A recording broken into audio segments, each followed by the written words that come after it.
Hi everyone, I'm Temidayo Karim, and you're welcome to your very first episode of Starspod. Starspod is a show where we take into the lives of young individuals who have actualized their dreams or who are on the way to actualizing it. We delve into their struggles, we delve into how policies in Nigeria has affected them, and how their dreams are being actualized. Stay with us.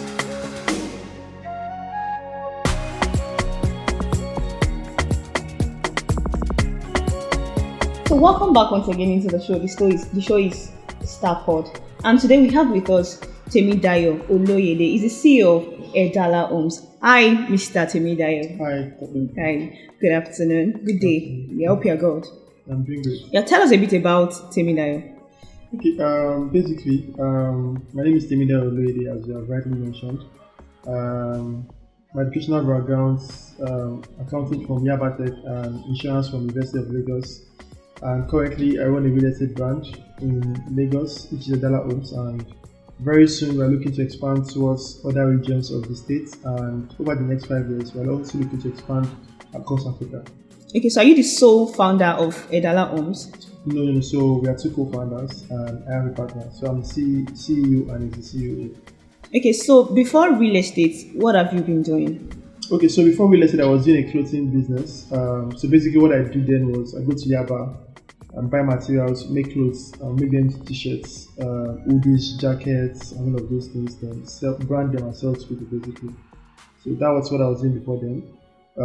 So after that, then I had a corporate experience working with GT Bank, Procter & Gamble, Sterling Bank, on roles across digital marketing, finance, and product development. Okay, so talking about the corporate world, it's very nice to hear that you've worked with GT Bank and you've worked with a whole lot of other corporate firms. So why didn't you proceed into that journey, into that life? And what made you think, oh, I can do something in real estate, I can start something, considering the fact that you have run a clothing business before? Okay, so I feel like first off, I was already into business, right? So that corporate experience was just more of internship, right? So that internship was, the idea of internship is to train you and be able to transit into a full-time role, right? So, but during that process, I was not done with school, right? And all of these companies have their structures, process to get into a full-time role and all of that. So that was like the barrier. And for me, when I finished my internship in Sterling Bank, I had to go back to school then. And for me, I really don't like the idea of just going to school alone. So I had to continue with the business, which I was doing in Yaba Tech, right? So at that point in time, so I already was doing digital marketing for brands. Brands like, there's a brand I was doing that was related with Patricia then. I did digital marketing for a couple of brands, right? And so one day I was doing digital marketing for a client, and it was a real estate company. And with a brief and everything, it was an agency brand, right? And it just dawned on me that after that time, a couple of other real estate companies started reaching out to me to do digital marketing for them. That's run ads on Instagram, some of them digital marketing strategy and all of that, right? And it just dawned on me that this thing these people are doing, I can do it. And that was like the moment you realized. The moment I knew that I could do this thing. Yeah. Okay, now talking about process, you said you ran a clothing business while in school. How were you able to manage the clothing business and schooling? Okay, so for me, I would say, so I have this method of schooling, and the method is, I don't take normal school sessions seriously, but I feel like everything you're learning, everything you're doing in school, if you really know what you're doing, in 2 weeks, you can really learn all of these things. Okay, in 2 weeks you can learn everything you're doing in school. Everything you're doing in school for Expatiate 3 months, on that. I think you can. So there's something they do then that is called tutorials. If you do 2 weeks back-to-back tutorials, for example, of those mathematics courses, all of the accounting courses, you can cover those things in 2 weeks. So that is my own method then. So what I do was basically normal school, I try to attend classes, and when it's now time for exam, 2 weeks to exam, I do back-to-back reading, tutorial and all of that, and I'm able to cover, and I'm still able to finish at least a very strong cover.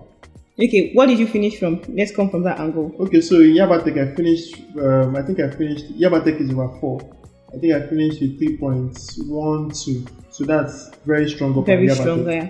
The Unilag is over 5 points, and I finished with 3.98. Okay, that's very, very strong. So let me just compliment you. Let's say you are brilliant, because that method might not work for everybody. Yeah. Neglecting your books and Yeah, just coming in 2 weeks into the examination, trying to rush it.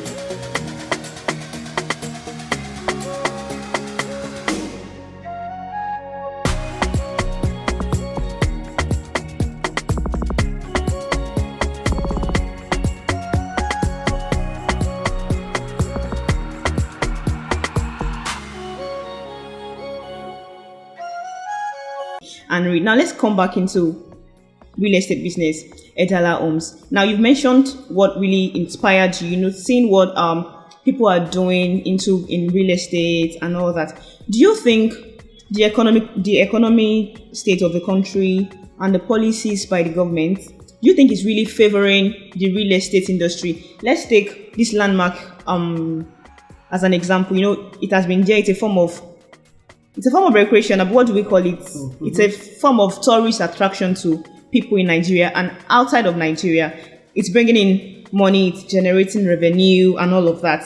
And it has been pulled down. So what are your fears in this real estate business? Okay, great question. And as a young person? Yeah, great, very, very great question. So coming from, so the owner of Landmark is somebody I really look and admire from afar. For example, somebody that has had experience working abroad, and you have the goal of coming to invest back in your homeland, right? You are coming with that experience, coming with that capital, coming with the investment, and coming to invest. And this kind of situation that happens to you, it's very, very. I don't know how I would process it if I were the person, but I think it's something that's not easy. But now let's go back to the government part of it, right? So based on doing real estate normally, everybody knows that government owns all land, right? Mm-hmm. Everything belongs to the government, right? So you are only, even if you buy a property, you are leasing it for 99 years based on Land Use Act of 1978, right? I really do not have much to say about that, but I just know it's something that is not going to be easy to just move from that experience. I saw the videos, like they're just going to destroy a whole ecosystem, right? It's not going to be easy to take up that, to be able to embrace it. But I know Mr. Paul is a very smart person. He's going to pull off something that's going to be amazing for everybody, and that's what I can say. But I think as an entrepreneur, one thing everybody knows is you have to be able to learn how to face challenges and obstacles and all of that. In terms of the government, I understand the plans are very, very. They also have the plans because the plan is for the general good of the economy, society, and all of that. We also cannot argue that. We also cannot deny the fact that Landmark and its ecosystem has brought a lot of tourism attractions to Lagos and Nigeria at large, which has also added value to the GDP of the economy at large, right? So, but then, in terms of this, what's it called? The policy of having to now government policies and of real estate. Yeah, of what I would just, I think it will come as an opinion that governments should also, I think in their cabinets of this policy, maybe they should have more entrepreneurs or business people and young people also, so that while they are coming up with these policies, these people are able to, because I'm very sure many of them are not, how do I put it?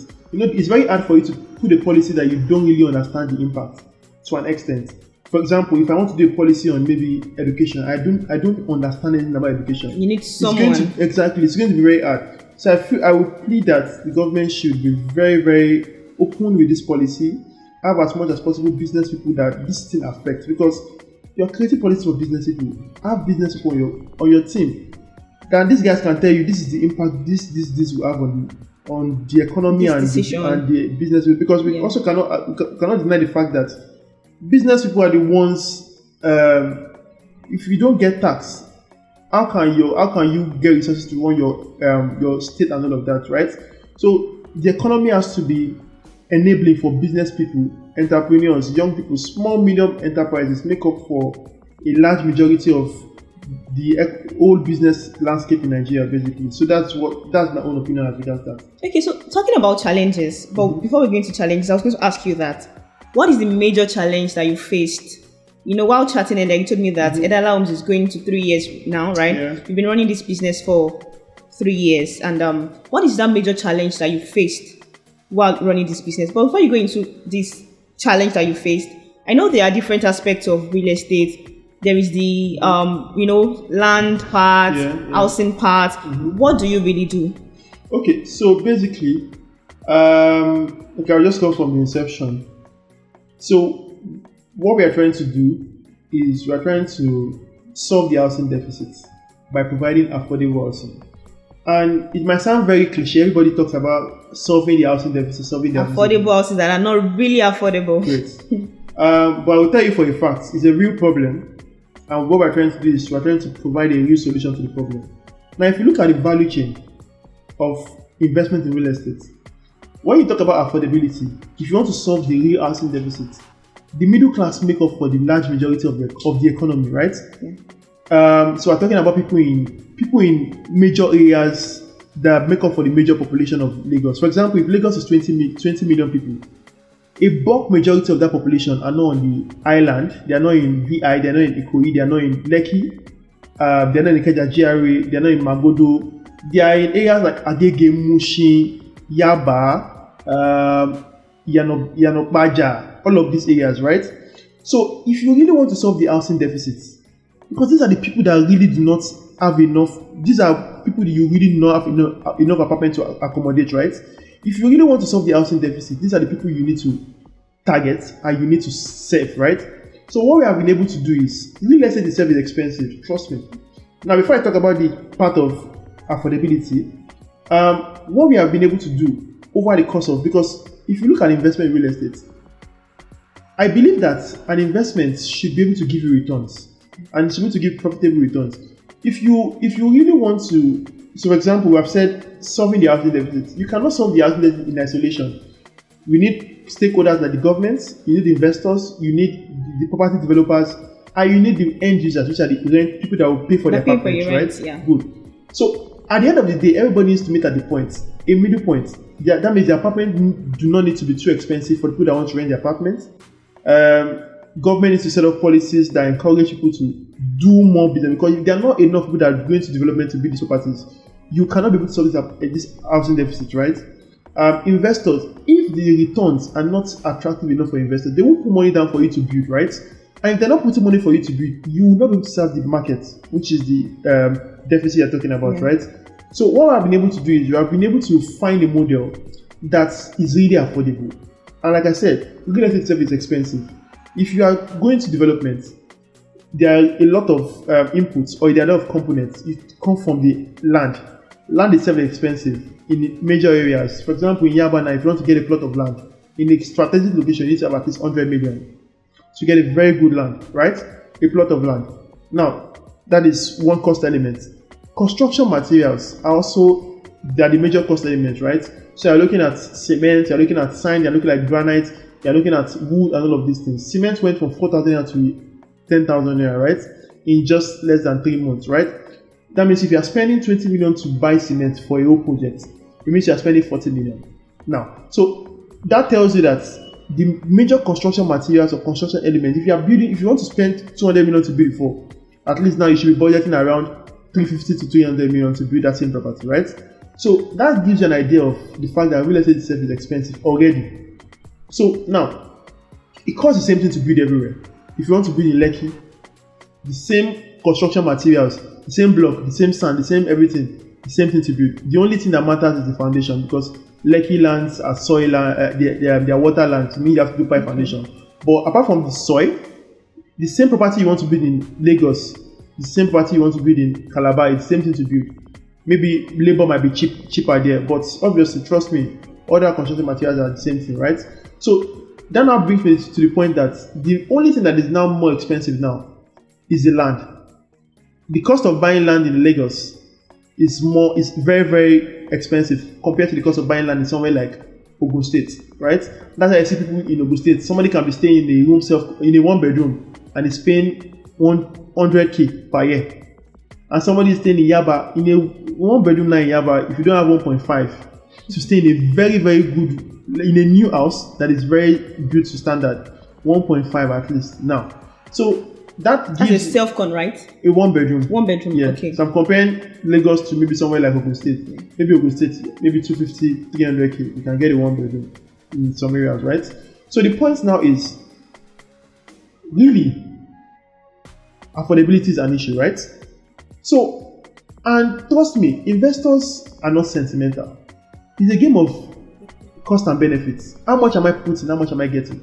If I put 100 million, I should be able to get a good returns that beats inflation. Inflation is around 30%. So I should be able to get a returns that beats inflation now. So I've already established the fact that land is expensive. Expensive, yeah. Construction materials is also very expensive. But so what I've also tried to do is, we have looked at it. What can we eliminate or what can we reduce drastically? Cost of land. Can we not buy this land? Can we lease it? Right?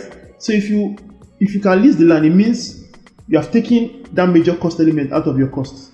So it means we are not buying the land, we are leasing it. We are paying very cheap amount for premium to achieve the same property that I want to build. Construction materials, you really cannot eliminate that because you cannot produce cement yourself, you cannot do all of those things yourself, right? So the alternative is now that we have now created a structure whereby we can lease the land from people, from owners of the property, build something on it, sublease it to individual investors such that they own it for a short period of time. Now, the same income that somebody that buys outrightly, like I said before, all lands belongs to the government. You own it for 99 years. After 99 years, you can now go back to renew your ownership, right? So, lease, you can lease a property, an apartment for 20 million, 25 million naira. So that is what we have been doing. So basically, we have created an alternative to investment where with your 5 million, you should be able to own a property. Investment should not be for only people that are very, very rich, right? Stock markets. Well, the idea of stock market is to democratize investments, right? Mm-hmm. You don't need to have 100 million to invest in a company. Yeah. With your 1,000 naira, you can invest in a company. Yes. And I think that is where real estate will also go to, which is real estate investment trust. It is already being practiced well in developed countries, other countries. Nigeria, some brands are trying to come up with solutions that can do that, but it requires a lot of structure and it also requires a lot of partnership with government because what you're trying to do is you're tokenizing investment in real estate. It needs a lot of structure, and real estate is a very big landscape that has a lot of value chain. So I feel like, but what we have, like I said, what I've tried to do is to make it affordable. If you, instead of having to buy a property for 30 million, why not lease it for 7 million, 8 million, and you enjoy the same rental income? In Nigeria, if you buy a property for 100 million, it takes you, if you buy any apartment in Lagos, it takes you at least 20 years to make your capital invested back without inflation, right? On a straight line valuation. If you buy a 3-bedroom apartment in Yaba for 60 million, your rental value is around 3 million. Every year you're making 3 million there. 20 years to make your money back. If you lease that same property for maybe 30 million, right? Or let's say 25 million, if you lease that same property for 2-bedroom now in Yaba is around 60 million. So I'm saying if you buy a 2-bedroom apartment for 60 million, the rental value around 2.5 3 million, 20 years to make your money back. Long lease now, 2-bedroom apartments around 25 million. So the calculation of long lease is divide what it costs to buy the property by 3, and you get the value for long lease. So we are saying instead of waiting 20 years, or instead of waiting to have bulk amount of money to buy a property, right? If your goal is really to invest and make returns, because we are always sentimental about real estate investment sometimes. When people are trying to buy a property, sometimes they don't really look at the returns. They look at what's it called? They are always sentimental. Everybody has some sentiment around investment. For example, if you grew up in Yaba, that's where you grew up, and you went abroad, you came back to Nigeria after 20 years. If you want to invest in Nigeria, your sentiments will first of all go to Yaba. Oh, I grew up in this neighborhood. Definitely. And all of these you want things. to go and invest in that neighborhood. And also, if you ask a lot of Nigerians why they invest in real estate, why they buy properties, many people want to buy property because I want to own. Do you understand? So if you put your sentiments to an extent into investing in real estate, you might not get good deals and all of that, right? So in conclusion, what I've tried to do is to make it affordable. You don't have to wait until you have 100 million. With your 5 million, 10 million, at least an average person that's earning 350 to 300k that is able to save from his disposable income maybe 150k per month or 200k per month. In 2-3 years, if you have 5 million, 10 million saved, you can buy a property and invest. So that's it basically.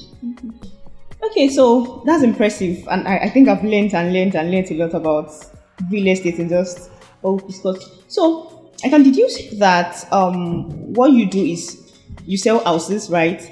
And you build houses and just basically resell, lease, and all of that. Now, what is that major challenge? I've asked you that question earlier, but I want you to answer. What is that major challenge that you've encountered while in this business? That big challenge that made you think, oh, should I back out? As a young person, like, should I back out? Should I just go back into the corporate world? Let me just go and look for a job somewhere and, start doing. Okay, I think the major issue is, so when you're trying to build a business around how do I put it? So when you're trying to do a business around a business line that is not so popular, so it means you have to do a lot of convincing. You have to do a lot of education. You have to do a lot of PR to educate people first of all. So we know from marketing that it's not really the best product that wins in the market. It's a product that is well received by the audience. That is always in your face at every point in time and all of that, right?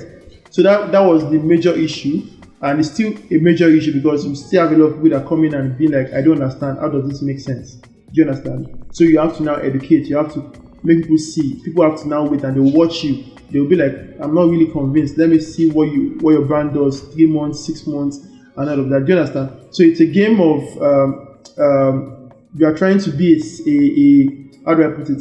You are trying to be you are new into the market, right? Or you are the first into the market, or you are one of the first into the market. You have to do a lot of convincing, basically. Yeah.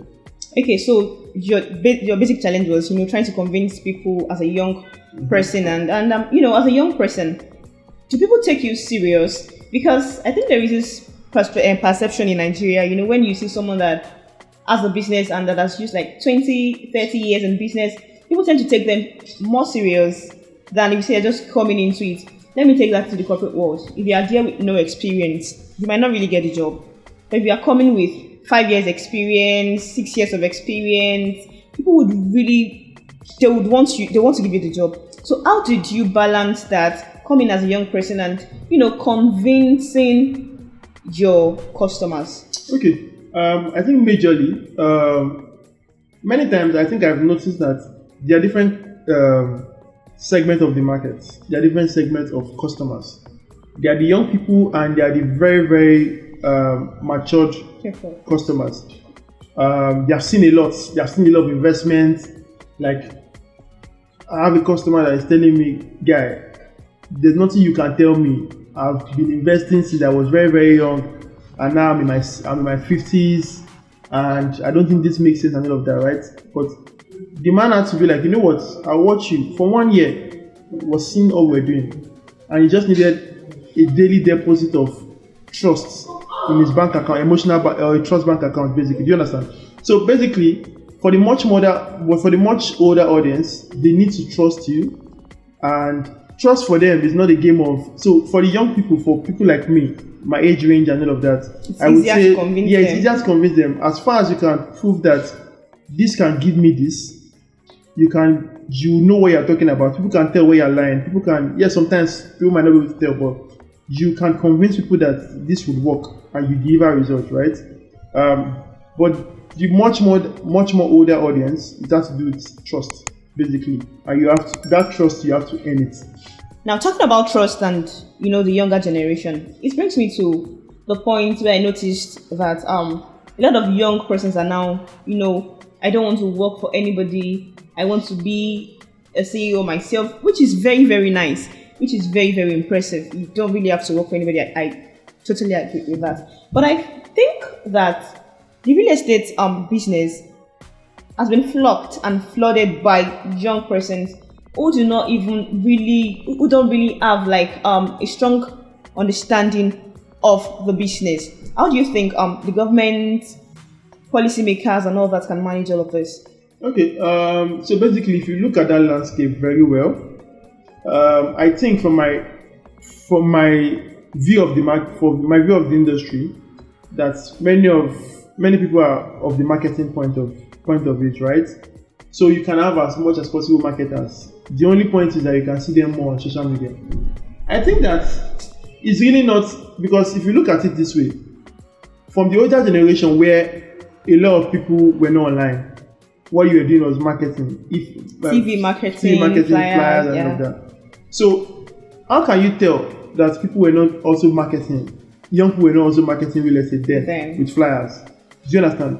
So, but social media just makes it more visible, because, for example, if you open Instagram today, you know a realtor, you are following a realtor, you are seeing more Instagram ads from real estate brands and all of that, right? I understand, I agree that young people are into real estate, but I feel like many of the young people in real estate are majorly marketers and agency, basically. And I feel like, to an extent, I don't think there's an issue with. I don't think there's a problem with that. It's just a society where a lot of people are looking for opportunities and they want to see how they can add value to any value chain of business they see, and are able to make money in that process. Okay, so what do you think the government can do better, to help young persons who are trying to go into business to become more stable and to actualize their dream?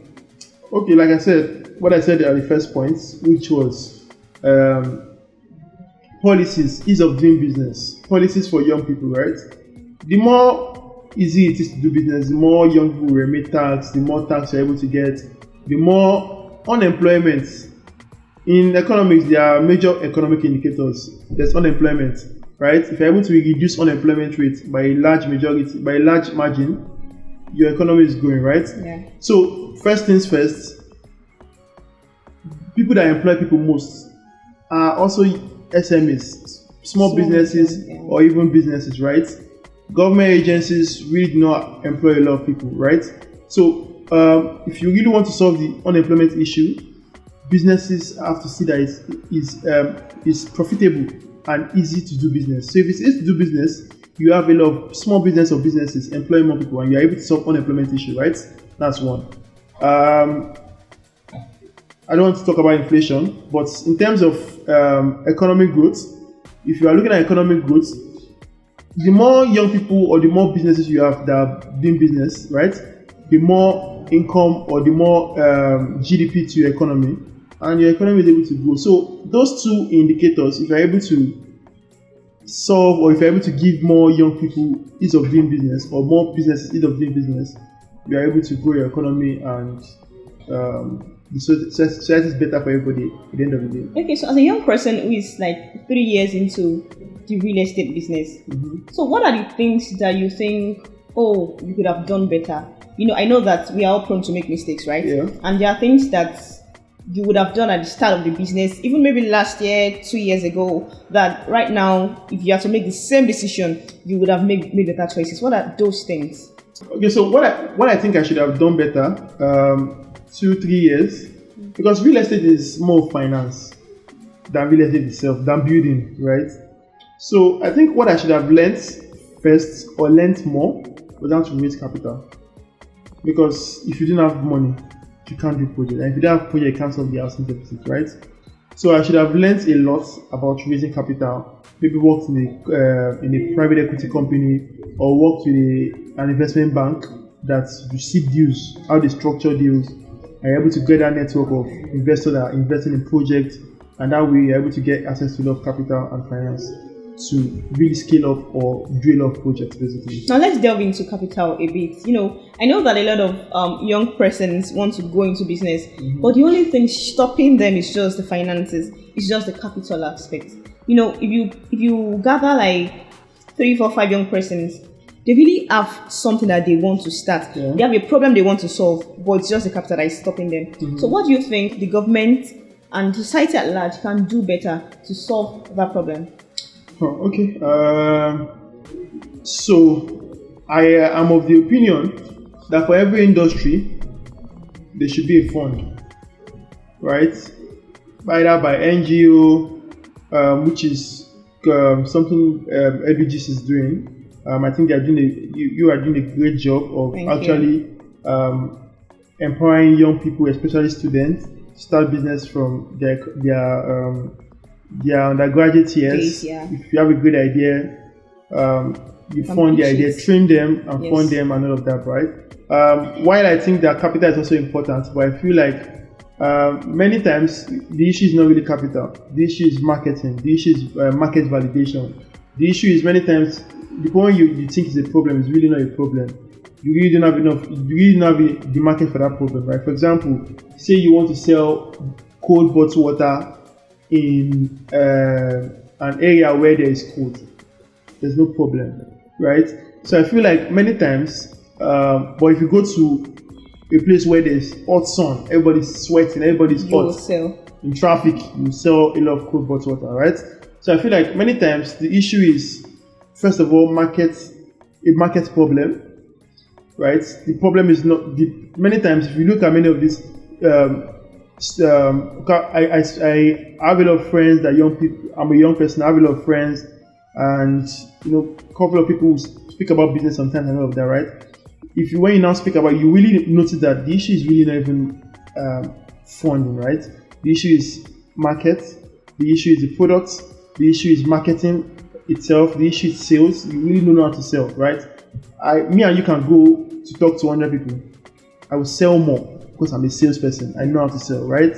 So all of these things, all of these core business skills, finance and accounting, you might feel like you are making, for example, you don't know how to account for 100,000 naira. How can you now account for 100 million naira? So all of these core skills of business needs to first be mastered or practiced or even understand and learn, right? So that when you now get a lot of funding, when you now get a lot of capital, you can now be able to, channel these resources and scale up better. Because trust me, if you give an unexperienced person 100 million naira in a year, that money might be gone, right? So I feel like that is in addition to what I said, young people need to be trained as much as possible business skills that they need to thrive, then have funds to be able to empower them to now kick off these businesses.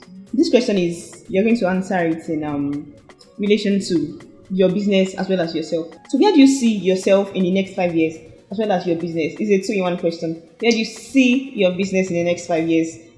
Would you have grown? Would you have expanded and all that? And you personally, Temidayo as a person, where do you see yourself in the next 5 years? All right, great. Thank you for that question. So my business, basically, I see the business over the next 5 years expanding into more states in Nigeria. First of all, like Ogun State, Ibadan, moving into the north like Abuja, moving into the east like Calabar and the likes, right? I see the business expanding into more states in Nigeria over the next 3 to 5 years and solving this same housing deficit they were solving in Lagos, right? And also, while we are doing that, we're also forward thinking and seeing how we can also solve the problem of housing deficit in Africa at large, moving into other regions of Africa like Rwanda, Kenya, South Africa, and the likes, right? So basically what we are doing is we are trying to solve the housing deficit by providing investors, because it's investors that will give you the funds you need to solve this problem, by providing investors with actually very, very profitable real estate investment projects that can in turn solve the housing deficit. Now, for me personally, I love finance, I love investment so much, and I see myself in the next 5 years as the go-to person when it comes to raising money in Africa. You like money, because some people that love money that go into real estate. When you start earning the millions, I've raised 1 billion, 5 billion. No, not just raising money, because there's raising money. You don't see and there is making money. You see a lot of tech companies that you just hear the close up, right? And all of that. No, I'm not talking about that kind of raising of money. You can raise money for anything, and you might not. I'm talking about raising money for projects that would give returns. Like, I don't want to go too much, but I'm saying, for example, you see a lot of beautiful projects that are doing very well, that are giving good returns to investors, and there are people that are actually ensuring that is happening, right? So I'm saying we need more foreign investment in Nigeria, in Africa, for the continent as a whole to develop. I want to be one of those people that would help that investment part of Africa grow better and grow faster. Okay, in your journey as an entrepreneur and all of that, I know that no one does life alone, right? I know you have mentors, you have people that you look up to in the real estate world, in the real estate business and all of that. What is that one piece of advice that has changed your life that you can never forget? I think the advice that I've had that changed my life is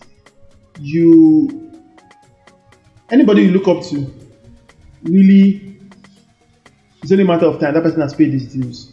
If you stick your head to the ground and stay buried in work, doing what you're meant to do every day, it's a 1% improvement every day. Sooner or later, it's just a matter of time. You get to where you want to get to. No matter how that target looks, or no matter how that goal looks far, it's achievable. Right? It's achievable if you keep showing up every day and you keep doing what you want to do. So, for example, I'm of the opinion that business is a game of mix of hard work and luck. Right? Just like you are going every day, you don't know where the treasure is, you keep digging. Right? One day you find that you have found your treasure. So for me, if you keep doing the work, you get the results. Okay, thank you. So 2 more questions before we round up. What is the role of, mentors in the life of young ones? I know that personally, I believe the role of a mentor is very, very important. And I also believe that, the younger generations, let me say the Gen Zs right now, most of them don't want to look up to anybody. They believe nobody can tell you what to do, how to do it, what not to do, and all of that. What is the role of a mentor in a young person, especially if you are going into business, even if you are going to career or any aspect of your life? And do you have one? Do you have a mentor? Okay. Yes, I do. And I feel like I have a couple of mentors. Many of them they have never met me before, right? So I think social media has made it very easy for people to connect with people online. You can see from their lifestyle. Obviously, people show you what they want to see, right? Yeah. But you can see from their lifestyle. You will learn if you follow some people closely, either from their videos, from their interviews, from the content they put out there, maybe blogs and all of those things. You can learn a lot from these people just by following them, right? So I have a couple of mentors I follow in different areas of life or business. I have a mentor in sales, I have a mentor in marketing. They're just basically people I look up to. I like the way they are very good at these areas of business. I have a mentor that I love the way he does real estate. I'm always watching everything he does and all of that basically. So that is where I see mentorship, right? So I really do not have anybody that I can say physically, I'm going to meet this person every now and then. I say, my mentor. I'm going to meet you every once in a week or something. I not that if I have access to someone that I really admire, I would not do that. But then, for now, I don't have anybody I constantly call and say, this is how it's going in my business and all of that. But I think that is very, very profound. If you find that it's something that can help you a lot, and imagine there's somebody you are admiring in business, and it's somebody you are able to have access to every now and then, are able to discuss your challenges and all of that in business to solve a lot of problems for a lot of people. Okay, thank you so much. And so what is that one piece of advice that you have, to younger ones, much younger people coming out there? Because this show is Starspod, just for younger people to see, to learn, and to see people that have done some things that have gone ahead of them and all of that.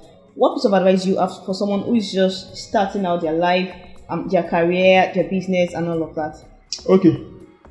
So major things. First of all, I think I will go back to school. And sometimes I have a regret that I didn't go to science class and I didn't study engineering. And the major reason is because you found yourself in real estate world, right? No. Okay, so why? So I'm of the opinion that for you to be a core business person, you need to understand business skills, one, which is what commercial courses does for you. You need to have core scientific thinking way, concept or methodology. For example, a couple of my friends that are studying engineering, the way they think, you can tell that the engineering really shaped how innovative you think. Design thinking, all of these, their courses in engineering, solving problem, mathematics, further math, and all of these things. It really shapes how they think, right? So I feel like as a young person, you need to have a combination of skills that makes you a good business person, which I've spoken about. Business skills. You need to understand how the economic works, and how policies or how macroeconomic indicators affect businesses. How does inflation affect your business? How does interest affect your business? So business skills, economic understanding, and a bit of how do I put it? A bit of ability to think and solve problems. Because if you can think and solve problems, I feel like many times we really do not take time to sit down. You have seen a problem, think and solve this problem. Like sometimes I'm having an idea to do something. I'm taking days, then I'm taking days off work, but so if this is a problem, why is this? Why is this? What can be done? What can we do? If you keep asking yourself questions in design thinking or problem solving, subconsciously, maybe for example, if you say you want to solve a problem of good food, and it's the question that comes to your mind every day. How can we get good food? How can we get good food? Every day, give yourself a month, you would have found a solution, because subconsciously, everything you are doing is about, okay, how can we solve this problem? How can we solve it? And it comes to your mind, oh, so what if we do food that are more healthy? Like, you will just find out that will just keep on coming. So I think we should invest more in thinking and all of these business skills, and overall, we'll be better people in business. So thank you so much for coming, Temidayo. I've learned a lot, and I'm sure that the audience have also learned a whole lot. Don't forget that this is the first episode of Starspod. Want to stay glued to your YouTube, stay glued to Instagram just to follow us. Thank you so much for joining us today, and we can't wait to have you next time. I remain Temidayo Oloyede. Don't forget to like, share, comment, and follow us on all of our social media platforms. We are Edugist on Instagram, Edugist on Facebook, Edugist on YouTube, and it's just Edugist all the way. I remain Temidayo Oloyede. Bye.